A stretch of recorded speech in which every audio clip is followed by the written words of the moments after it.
First question, what are some common grocery items that you would consider as typical product or service costing less than 1,000 pesos? Rice.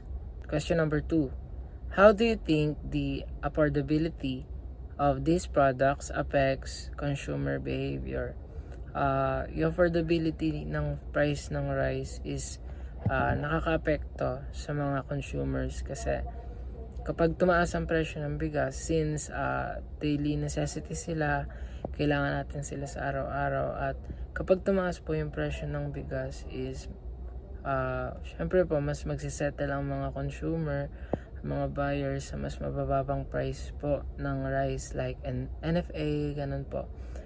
In your opinion, which grocery stores offer the best value for money in this price range? Usually po, yung mga gantong, yung mga murang bentahan ng rice is sa palengke. Kasi sa mga Pure Gold, sa mga Robinsons is pricey siya than sa mga palengke. Can you name a few popular brands that provide products within this budget? I'm not sure if brand sila, pero yung mga Liwayway, yung mga Angelica, ganon. How do you think the quality of these products compares to more expensive alternatives? So, ang rice is may mga alternatives po sila, which is more expensive than the color white, like black grains, black rice, brown rice, like that. Syempre, since mas mahal yung mga black rice, yung mga brown rice is mas masarap sila, and less carbs ata sila if I'm not mistaken than the white ones po.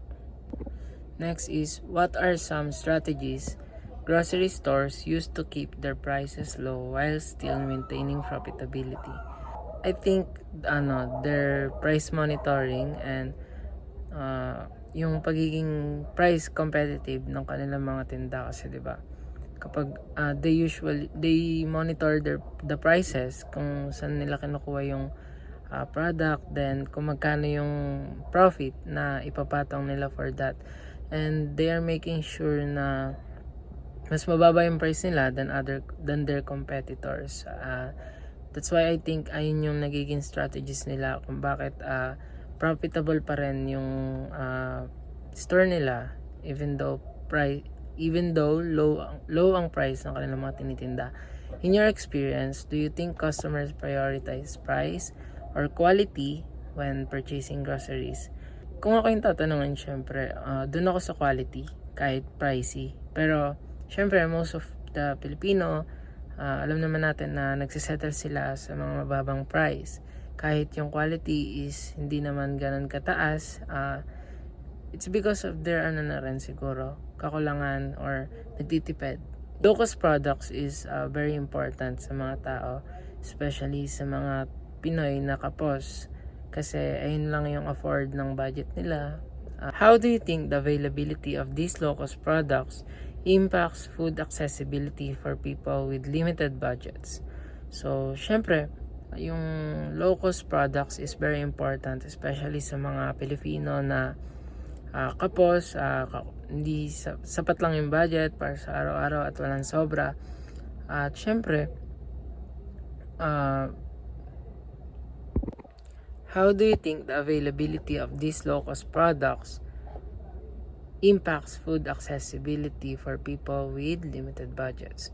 So, low-cost products is very important for people na kapos or sakto lang yung budget nila for everyday. And yun, important siya. And next question, can you give an example of a specific product that is both affordable and popular among customers?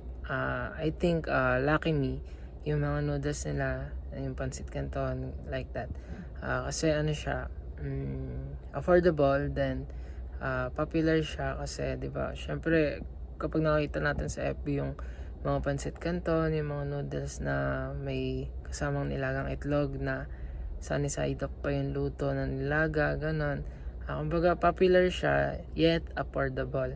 So how do you think the landscape of grocery shopping may change in the future considering the growing demand for affordable products? So I think po, sa future, ang mangyayari po is,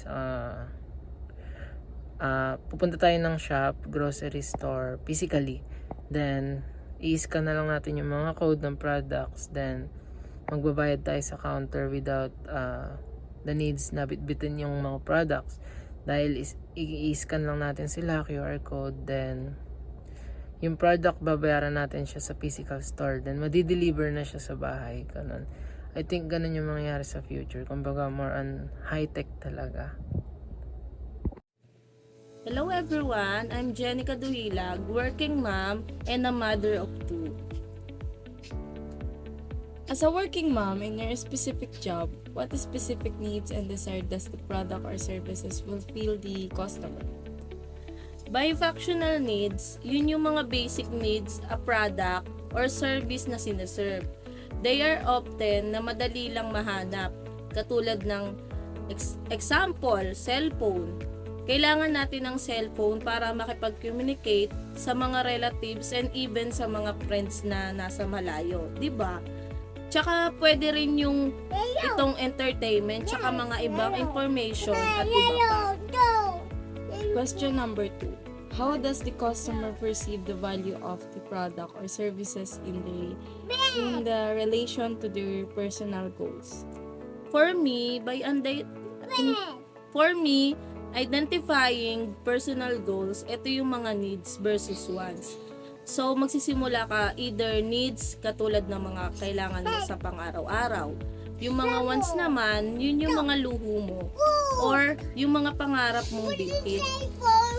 Yung parehas na needs and wants can be functional, pero minsan relative ang practically ng or emotional related to feelings.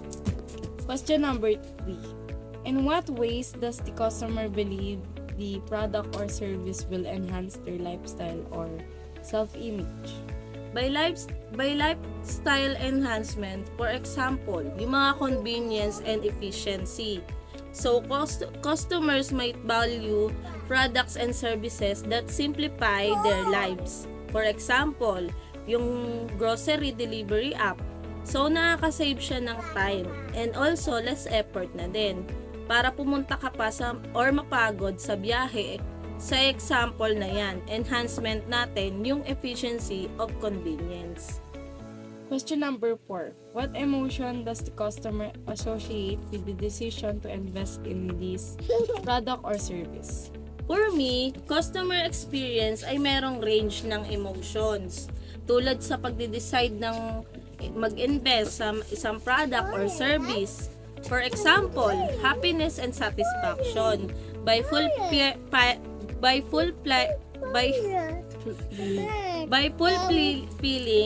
a need or desire. Pwede na itong palawakin yung feelings of happiness and satisfaction. A comfortable new mattress might lead a better sleep and happier customer.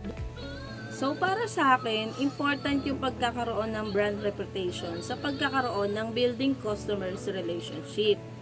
So, engagement with customer, addressing concern promptly, and nagbibigay din ito ng expectation towards dun sa positive experiences that strengthen brand reputation. Number 6. Does the customer prioritize quality, durability, or uniqueness when choosing a product or services above 15,000? For me, yes. And mag-agree ako na yung mga products or services price above 15,000, customers' priority tend to shift towards a balance between 3 factors: quality, durability, and uniqueness, depending on the specific product category. Number 7. Are there any personal experiences, preferences, or beliefs that influence the customer's decision to invest in the product or services? Siguro, dahil sa mga recommendation and reviews personal recommendations galing sa mga friends or family, or positive online reviews.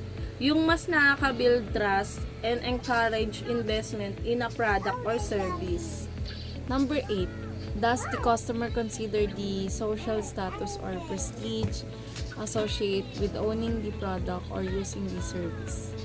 Para sa akin, sa pamamagitan ng status symbol, for example, yung mga tatak ng mga bag, tsaka mga damit. Sa pamamagitan kasi nito, nagamit natin or na-elevate natin yung mga product na ginagamit natin. For number 9, how does the customer weigh the cost of the product or service against the potential benefits or experience it provides? Sa pamamagitan ng mga demo, tsaka mga nag-o-offer ng free trials na product para ma-experience din ng mga customer, tsaka para mapilin yung product na yung para din maimbento o mabili.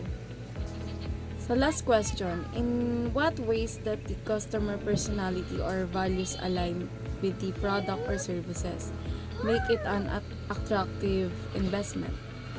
Maraming mga paraan na yung customer's personality ay pwedeng maimpluwensyahan ang mga desisyon para mag-invest sa isang product or service, katulad ng pangmatagalan na gamit or yung matibay na gamit at iba pa. Thank you.